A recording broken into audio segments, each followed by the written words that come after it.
How you doing? This is George Senda, the guy from Pittsburgh, and this is Trump Talk. And people wonder why I wear the hat. Well, when I take the hat off and comb my hair, no matter what I do, my hair is unruly. That's why I wear the hat. And it's also to pay tribute to Iron City beer, no longer unfortunately made in Pittsburgh, but still a beer that's been made since 1868 and that Pittsburghers drink. Okay, World Net Daily today named Donald Trump Man of the Year. And they say that he's probably going to be the nominee for the Republican Party. Conservatives are coming to see that he's not a phony candidate. They tried to destroy his business. They took away product at Macy's. People cut up their credit cards. They made fun of him. And he, at every turn, outwits the left and outwits the people below him in the polls. And he's number one in the polls. He's only missed 2 weeks where he wasn't number one. And that was a brief period where Carly Fiorina was number one. And you see her down about 8 or something. And George Pataki dropped out. So now it's a dozen candidates. And Ron Paul is going to be probably on the second tier in the next debate. So other politicians apologize for what they say, and then they're rendered irrelevant by the media. Trump doesn't apologize. He goes on to attack. And he's done more for black people and Latinos by hiring them than Barack Obama and Hillary Clinton have ever done in their entire careers. And so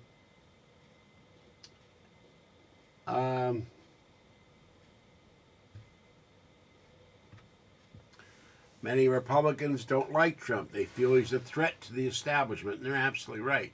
He doesn't like the Republican establishment, although he was part of it by his donations. And he thinks that a lot of the Republicans, the rhinos, and the establishment Republicans are hypocrites. So, and Jerome Corsi says Trump is the real deal. He told WND, despite how much the Obama-Clinton leftists in the Democratic Party and the D.C. establishment leadership of the GOP hate Trump, he is not going away. He's not going to drop out. And he's positioned to win the nomination and the White House despite all odds. Now, whether or not you like Corsi or not, I happen to like the guy. He's certainly on coast to coast enough. I think he's right. And he also said that he'll succeed because he is politically incorrect. He dares to say what most Americans are thinking, calling him sexist, racist, and every phobe the leftist intolerant political ideologies can generate only boosts his popularity as the mainstream media lose their power to control the news by calling their enemies a nasty name.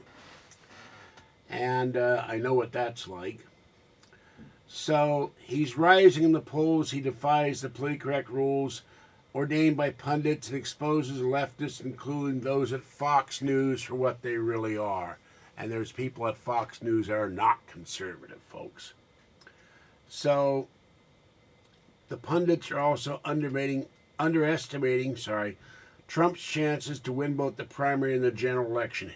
Trump will attract votes from women, Hispanics, and African Americans. He's done more to improve the economic status of minorities in America than everybody else. And a poll shows a significant amount of minorities are lining up behind Trump. 40% of blacks and 45% of Hispanics. Now, when did you ever hear a GOP candidate get that kind of support from the minority community? It just doesn't happen. They might get 20%. These people know Trump. Their relatives work for Trump. Their friends work for Trump. He probably pays well. And they don't get laid off. I'm certain of that.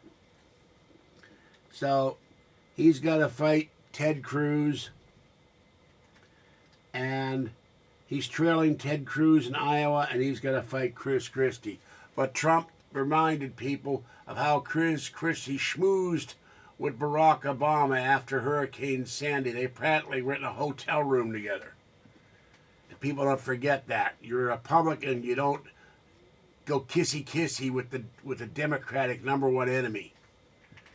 And a lot of people thought, well, Christie could run for president and be the nominee. He'll never be the nominee because a lot of Republicans have, like the elephant, they have a long memory. And Trump has focused the election on immigration, wants to build a wall to keep illegals out, wants to send all the illegals home and doesn't care what it costs. He might pay for it out of his own pocket for all we know. He doesn't like our trade policies like NAFTA and GATT that have sold American jobs down the river to Mexico and Thailand and Vietnam, and he wants to improve our relations with Russia.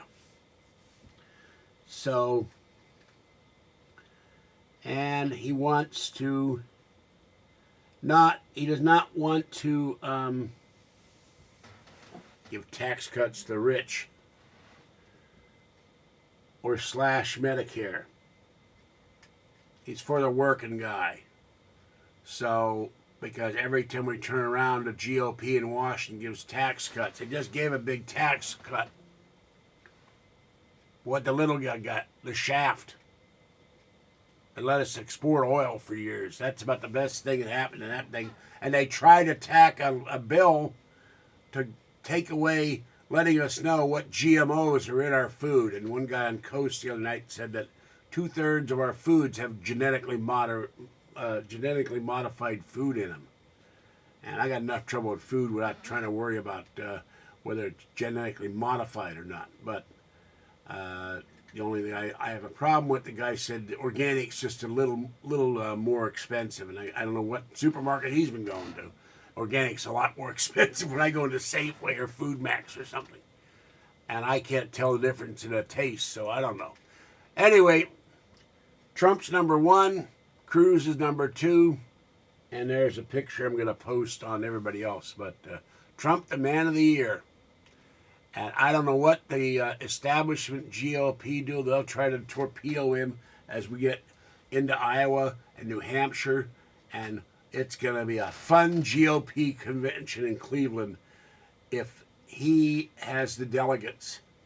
And can they overthrow him and make sure he can't be the nominee? We'll see. All right. Have a great day. I'll catch you next time. Bye-bye.